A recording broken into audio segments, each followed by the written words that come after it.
내가 여호와의 인자하심을 영원히 노래하며 주의 성실하심을 내 입으로 대대히 알게 하리이다.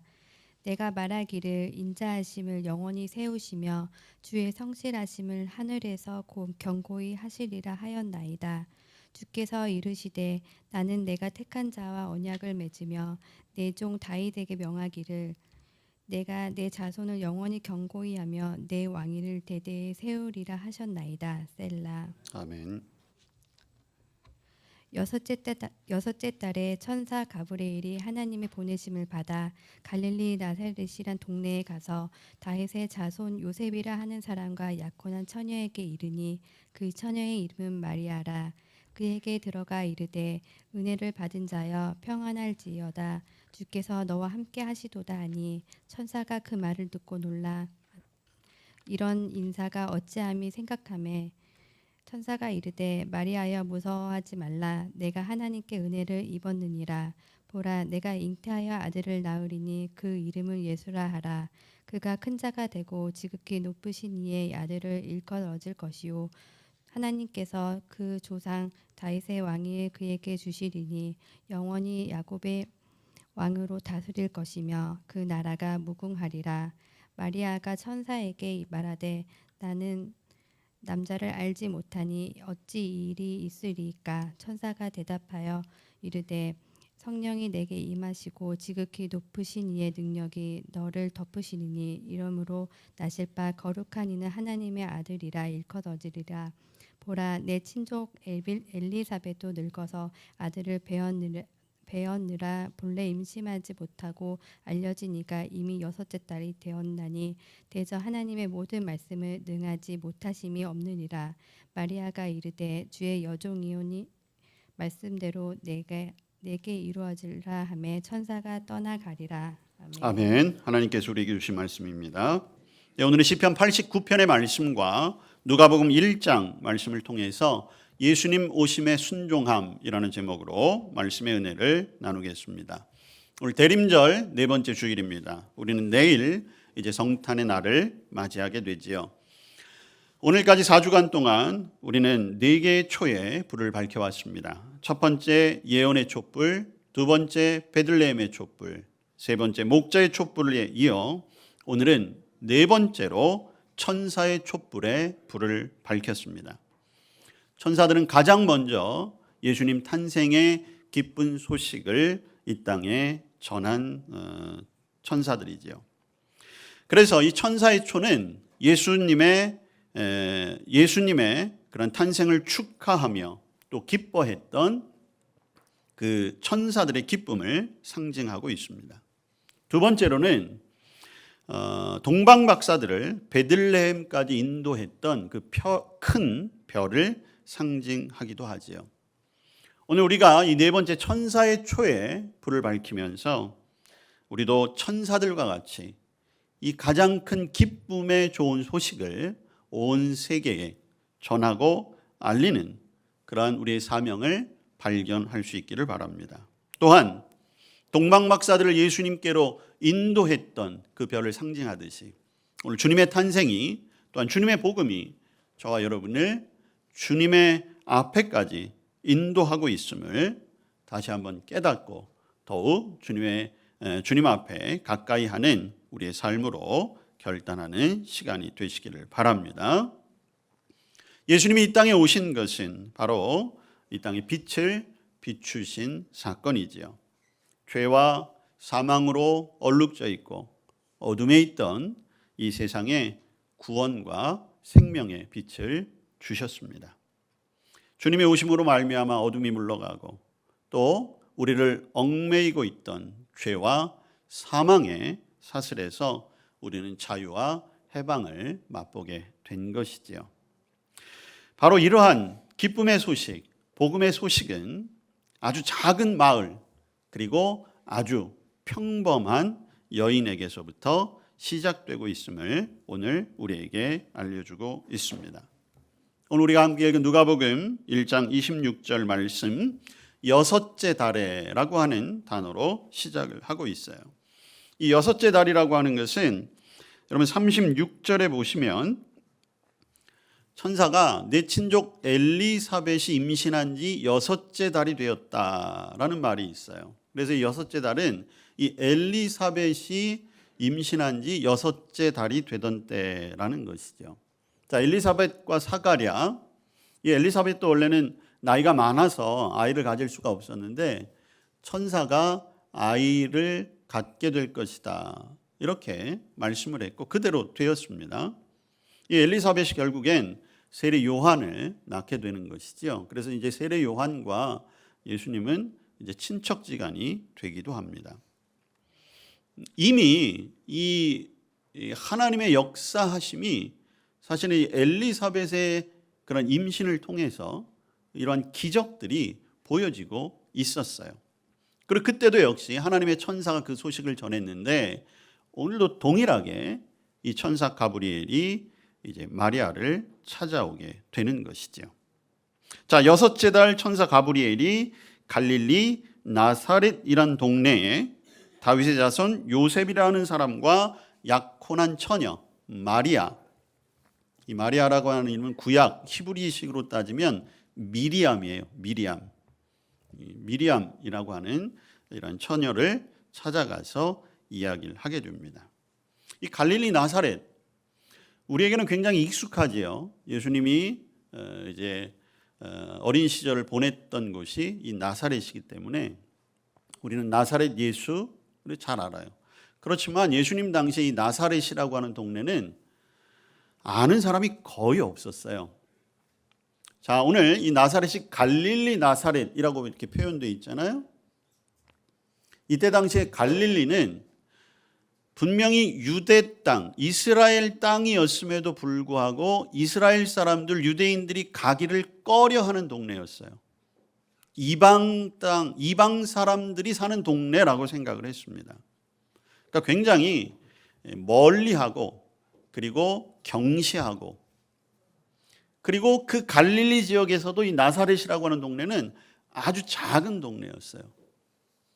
뭐 여러 역사학자들이 조사한 바에 따르면 당시 예수님이 출생할 당시에 나사렛 동네 전체 인구가 뭐 400명이 채 되지 않았다. 뭐 이렇게 얘기하니까 아주 작은 동네인 거지요.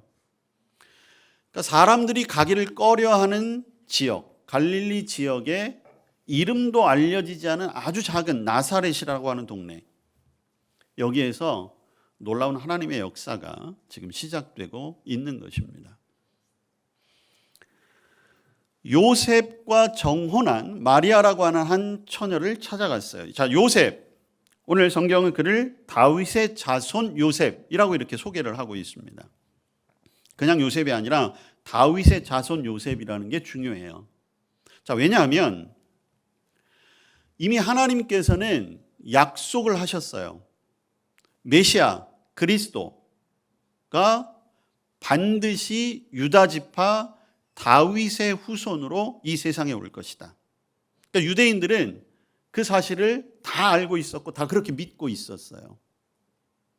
자, 오늘 시편의 말씀, 우리가 89편의 말씀을 읽었는데 시편 89편에서도 분명히 오늘 증언하고 있지요.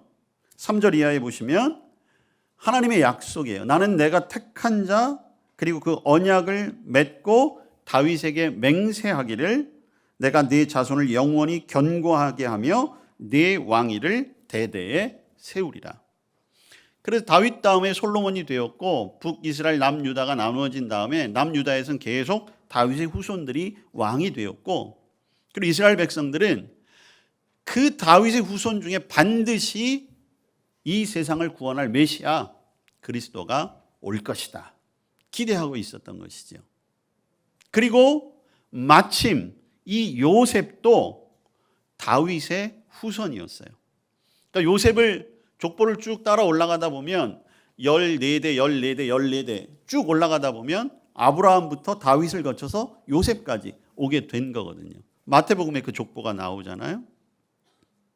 자, 근데 비록 다윗의 후손이라고 하면 요즘식으로 이야기하면 왕가의 후손이에요. 할아버지가 왕이니까. 근데 왕가의 후손이 지금 어디 살고 있어요? 갈릴리 나사렛. 요셉도 마리아도 갈릴리 나사렛이라고 하는 동네에 살고 있었던 거예요. 비록 왕가의 후손이기는 하지만 퇴락할 대로 퇴락한 채 그 누구도 알지 못하는 아주 작은 동네에 가서 그냥 평범하게 살고 있었던 그러한 요셉과 마리아. 거기에 오늘 천사가 찾아오게 된 것이죠. 자, 가브리엘 천사가 마리아를 찾아가서 이야기합니다. 오늘 28절 말씀. 그에게 들어가 이르되 은혜를 받은 자여 평안할지어다. 주께서 너와 함께 하시도다. 여러분, 어느 날 천사가 여러분에게 와서 이렇게 인사하면 여러분들 어떻게 하시겠어요? 좋으시겠습니까? 꿈에도 그리는 일이십니까? 저는 실제로 천사가 오면 놀랄 것 같아요. 어쩌면 신고할지도 모를 것 같습니다. 갑자기 쑥 들어와 가지고 이야기하면 얼마나 놀라겠어요. 겁이 나기도 할 겁니다. 그러면서 다시 30절에 또 동일하게 이야기하고 있어요. 마리아여 무서워하지 말라. 내가 하나님께 은혜를 입었느니라. 자, 은혜를 입었다고 두 번 이야기하고 있습니다. 자, 이것은 그냥 선언이에요. 뭐 받게 될 것이다도 아니고 뭐 이런 게 있으니까 한번 받아보겠니? 라고 하는 제안도 아니에요. 선언이에요. 마리아는 이미 은혜를 입은 거예요. 근데 그 은혜의 내용이 무엇입니까? 오늘 31절에 보니까 내가 잉태하여 아들을 낳으리니 그 이름을 예수라 하라. 우리가 은혜하면 우리는 다 좋은 것 생각하잖아요. 여러분 다 은혜 받기 원하시지 않습니까? 다 은혜 받기 원하시죠? 은혜는 좋은 것입니다. 오늘 여러분들에게도 잉태의 은혜가 임하게 되기를 바랍니다. 그럼 안 되나요? 여러분 생각을 해보세요. 은혜 받는 건 좋은 거잖아요. 따뜻해요. 은혜만 생각하면 따뜻해요. 왠지 힘이 나요. 무언가 다 할 수 있을 것 같아요. 근데 이건 아니에요. 그렇죠? 이건 아니지요. 여러분들 와, 이거는 아무리 생각해도 아니에요. 이건 은혜라고 할 수가 없어요. 이건 따뜻하지가 않아요. 이건 기쁘지도 않아요. 당황스러운 일이에요. 왜냐하면 자, 마리아는 자신이 지금 임신하지 않았다는 것을 누구보다도 잘 알아요. 본인 일이니까. 물론 잉태하여 아들을 낳으리니 이렇게 표현했기 때문에 앞으로 잉태하게 될 것이다 라고 하는 거지만 마리아는 앞으로 1년 동안은 잉태할 계획이 없어요. 그리고 앞으로 1년 동안은 잉태를 하면 안 돼요. 그 이유는 정혼했기 때문에, 약혼했기 때문이에요. 당시 유대 풍습에 약혼은 약 1년 동안 기간을 가져요. 그리고 주로 약혼을 하는 나이가 남성 같은 경우는 16세에서 18세, 여성 같은 경우는 12세에서 14세. 뭐 옛날에 우리나라도 어린 나이에 약혼하고 결혼하셨듯이 유대도 많이 비슷한 거지요. 자, 1년 동안의 약혼 기간을 갖는 건 여러 가지 이유가 있는데 그 중에 중요한 이유 가운데 하나가 혹시라도 임신했을까 봐 1년 동안 약혼 기간을 갖는 거예요. 어떤 의미인지 아시겠죠? 그러니까 1년 동안 이 여인이 정말 순결한지 아닌지를 보는 기간이 1년이에요. 자, 그러니까 앞으로 마리아는 1년 동안 아이를 낳으면 안 되는 거죠. 정혼한 사이니까. 그리고 마리아가 스스로도 고백하잖아요. 나는 아직 남자를 알지 못합니다. 정혼하고 약혼하기는 했지만 아직 남편과 동침하지 않은 상태라는 거죠. 근데 아이를 낳는다는 것? 이거는 마리아에게 있어서는 저주예요, 저주. 그리고 받아들일 수 없는 이야기입니다. 여러분, 만약 마리아가 지금 상태에서 잉태한다면 마리아의 결론은 한 가지, 죽음밖에 없어요. 그것도 돌로 맞아 죽는 공개 처형. 그게 율법이니까. 그게 하나님의 법칙이었으니까. 혹시라도 돌로 맞아 죽는 일을 피한다 할지라도 마리아는 더 이상 어떠한 공동체에서도 살 수가 없어요. 어디를 가든지 손가락질 당하고 어디를 가든지 비난받는 그런 여인이 될 수 있는 것이지요. 여러분, 이건 은혜가 아니에요. 근데 그걸 천사도 알아요. 가브리엘도 알았던 것 같아요. 그래서 여러분 30절에 보면 천사가 뭐라고 얘기하냐면 첫 번째 은혜를 입은 자여라고 얘기하잖아요. 근데 두 번째 은혜를 입은 자여라고 얘기하기 전에 이렇게 얘기해요. 무서워하지 말라. 무서워하는 거 아는 거지요. 근데 왜 알면서 그렇게 얘기를 하는 거야 도대체? 병 주고 약 주고도 아니고. 여러분, 사실 마리아는 굉장히 고통스러운 엄마입니다. 사실은 예수님을 잉태했다는 이 소식 자체도 사실은 여러분 아이를 갖는다는 것은 축복이니까 기쁨의 소식이어야 되는데 마리아는 자신이 임신했다는 것도 두려움과 절망과 그리고 당황함 속에서 듣게 돼요. 그리고 마리아는 자신의 아들이 십자가에 매달려서 갈갈이 찢김을 당하며 죽는 것까지도 보게 됩니다. 물론 마리아는 예수님께서 이 땅에 그리스도로 오셨다는 것을 예수님의 공생애를 통해서 알게 되지요. 그리고 그 믿음을 가지고 있지만 그러나 마리아는 자신의 두 눈으로 자기의 배를 통해서 난 아들이 십자가에서 고통스럽게 죽어가는 그 장면을 목격해요.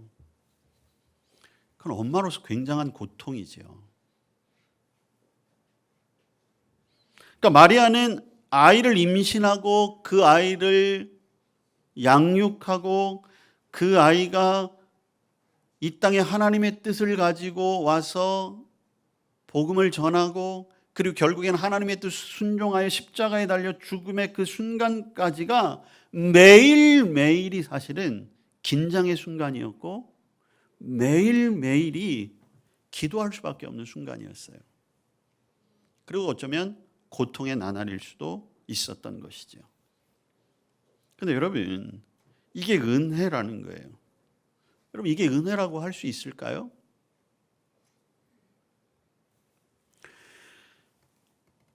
오늘 이 천사의 소식과 더불어 오늘 우리가 다시 한번 바라봐야 할 것이 바로 여기에 있습니다. 정말 은혜가 무엇일까? 우리가 그토록 갈구하고 그토록 받고 싶어하고 그토록 누리고 싶어하는 진짜 은혜가 무엇일까라고 하는 거예요. 여러분, 우리는 자꾸만 은혜의 결과를 은혜라고 착각하는 경우가 많아요.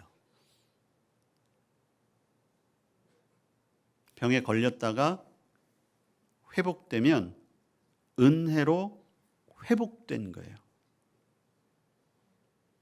많은 문제가 있을 수 있잖아요. 가정이 어려워지기도 하고 하는 일이 어려워지기도 하고 기도를 해요. 그래서 상황이 바뀌어지면 조금 호전되거나 조금 마음이 편안해지면 은혜로 바뀌어졌다. 정말 은혜롭다. 이렇게 고백을 하는 거죠. 자, 그런데 오늘 주님은 우리에게 은혜는 결과가 아니라는 것을 가르쳐 주고 계시는 거예요. 진짜 은혜는 무엇이냐? 여러분, 오늘 마리아에게 하나님의 음성이 들려졌잖아요. 천사를 통해서 들려졌잖아요. 그걸 뒤집어서 생각하면 마리아가 말씀을 드렸지만 하나님이 말씀하셨다는 거예요. 하나님이 말씀하셨다라고 하는 것, 그것은 하나님이 그를 알고 하나님이 그를 보고 계신다는 거죠. 오늘 성경은 분명히 갈릴리 나사렛 그리고 다윗의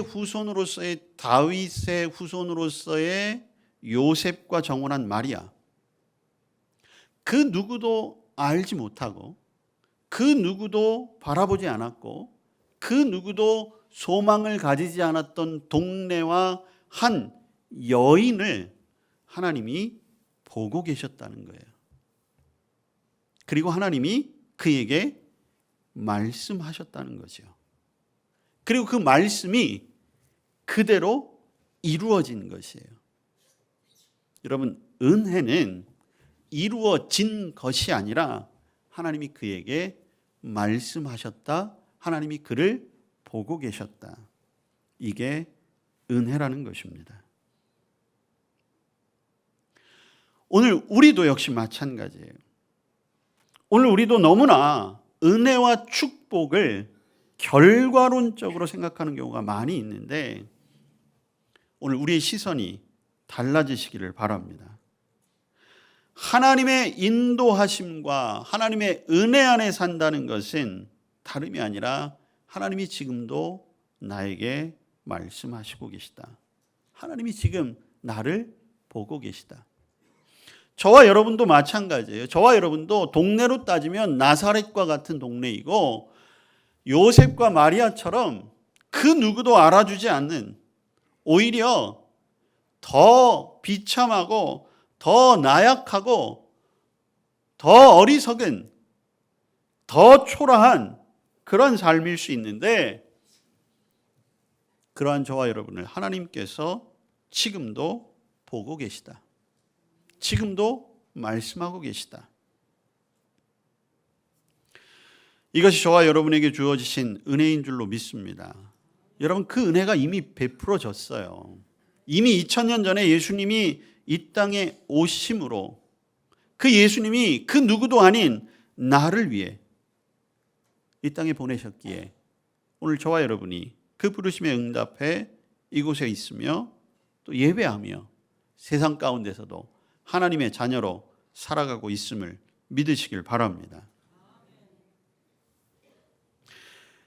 우리의 형편과 처지와 상황, 우리는 자꾸만 거기에 집중하고 그것을 묵상하고 그것을 해결하기 위해 애쓰고 있는데 그것 너머에 있는 하나님의 시선과 하나님의 말씀하심, 그것을 확신하면 때로는 어떤 어려움도 은혜로 바뀌어질 수 있는 것이죠. 결국 모든 것은 은혜로 풀어질 수 있다는 것입니다. 오늘 내가 자격이 없다는 이유로 과연 나를 하나님이 알아주실까? 라고 하는 그런 어떤 자책감? 이런 것 때문에 물러서지 마세요. 오히려 더 하나님의 은혜에 시선을 맞추시길 바랍니다. 그리고 그 은혜를 믿고 받아들이십시오. 하나님의 은혜를 사모하고 그 은혜에 민감할 때에 우리의 삶은 은혜로 충만한 삶이 될 것입니다. 자, 황당한 그러한 이야기 앞에 마리아가 어떻게 응답하고 있습니까? 자, 오늘 35절 말씀. 마리아도 믿어지지가 않잖아요. 믿을 수가 없잖아요. 있을 수가 없는 일이니까. 어떻게 제가 아이를 낳을 수 있겠습니까? 그때 천사가 얘기한 게 첫 번째는 증거가 있다는 얘기였어요. 증거가 뭐예요? 바로 엘리사벳이 임신할 수 있었다는 것. 그건 하나님만이 가능하실 수 있는 일이니까. 그러면서 또 한 얘기가 중요해요. 여러분, 35절 말씀이에요. 천사가 대답하여 이르되 성령이 내게 임하시고 지극히 높으신 이의 능력이 너를 덮으시리니. 바로 여기에요. 여러분, 진짜 은혜가 무엇입니까? 하나님이 택하시고 부르시고 하나님이 지명하신 자는 그것으로 그치는 것이 아니라 오늘 35절의 말씀과 같이 성령을 부어주시고 또 하나님의 능력이 우리를 덮어주신다는 거예요. 하나님의 능력을 우리가 덧입고 살아갈 수 있다는 거죠. 그래서 임신할 수 없었던 엘리사벳도 임신할 수 있는 것이고 아직 남자와 동침하지 아니한 마리아도 예수 그리스도를 잉태할 수 있게 되는 것이에요. 오늘 저와 여러분을 짓누르고 있는 정말 해결할 수 없을 것과 같은 그러한 문제들, 오늘 그 문제가 아니라 하나님이 나와 함께 계신다라고 하는 그 은혜를 깨닫게 될 때에 이미 저와 여러분에게 성령으로 함께 해주시고 하나님의 능력으로 덧입게 해주셔서 그 모든 것을 반드시 이겨낼 줄로 믿습니다. 그게 믿음이에요.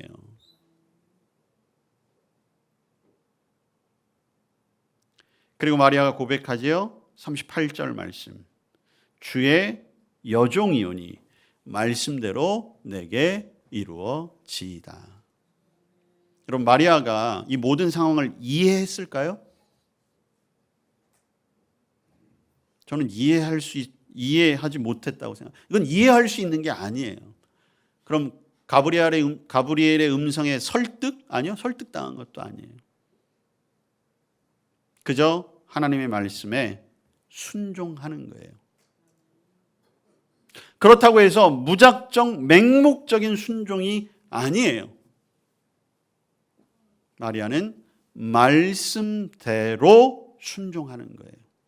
그리고 그 말씀대로 이루어진 것이지요. 하나님이 우리에게 요구하시는 것은 한 가지뿐입니다. 오직 순종. 여러분, 물론 아직까지 온 세계 열방이 하나님의 복음 안에 있는 것은 아니지만 그럼에도 전 세계 열방 곳곳에 복음이 전해질 수 있었던 것은 바로 이 순종 때문이었습니다.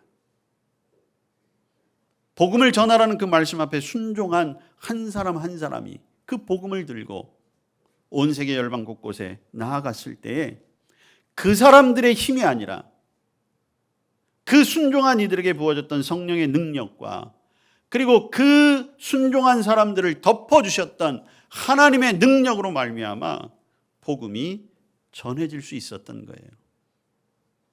내게 능력 주시는 자 안에서 내가 무엇이든 할 수 있다.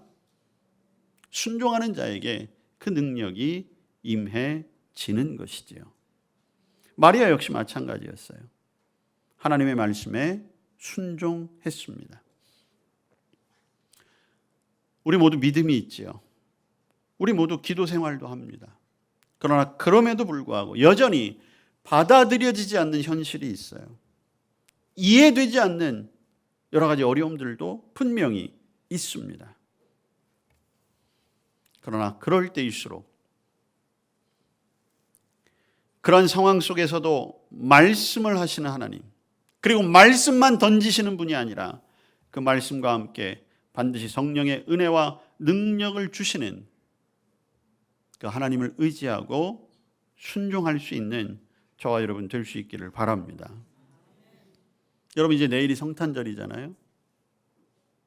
내일 성탄절을 맞이하기 직전까지 저와 여러분이 한번 깊게 정말 하나님이 나에게 원하시는 것은 무엇일까? 마리아에게 와서는 내가 예수를 잉태하게 될 거야 말씀하시지만 오늘 하나님도 분명히 저와 여러분에게 와서 원하는 것 말씀하실 거거든요. 이미 그 음성을 들으신 분도 있으실 거예요.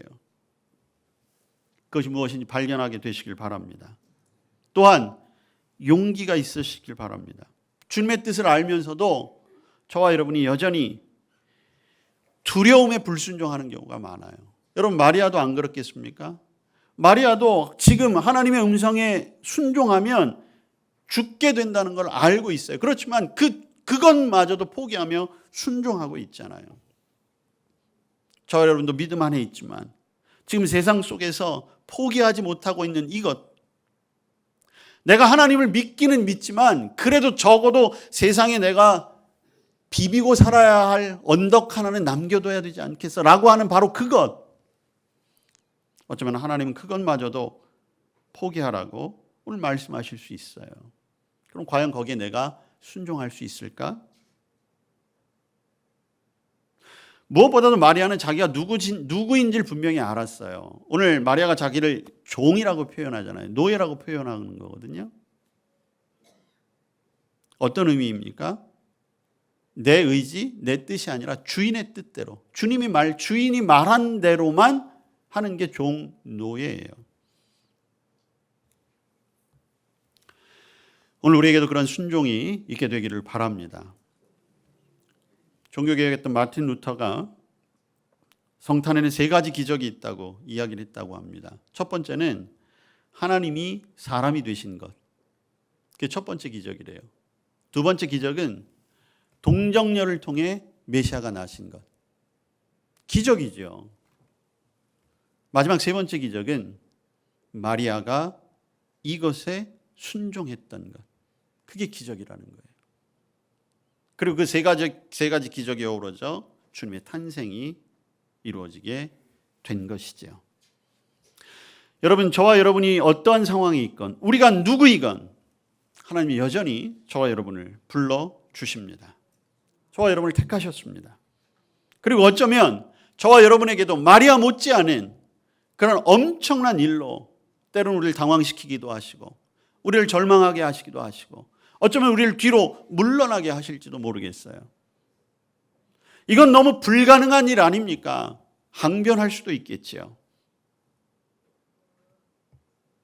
그렇지만 그럼에도 불구하고 우리에게 성령과 함께 하시고 주님의 능력을 부어주시는 하나님의 역사가 있음을 반드시 기억하시고 그 은혜와 능력을 붙드시길 바랍니다. 분명히 하나님의 일을 한다는 건 지불해야 할 대가와 희생이 있습니다. 그렇지만 그럼에도 불구하고 하나님의 뜻에 순종할 수 있으시길 바랍니다. 제가 누누이 말씀드리잖아요. 믿음의 사람에겐 결코 우연이란 없습니다. 모든 것이 하나님의 뜻입니다. 거기에 오늘 한 가지 더 할 것이 있습니다. 성령이 우리와 함께 하시고 하나님이 우리에게 그 능력을 덧입히시는 한 우리에게 불가능도 없습니다. 나폴레옹만 불가능이 없는 게 아니에요. 우리에게 진짜 불가능이 없는 겁니다. 2000년 전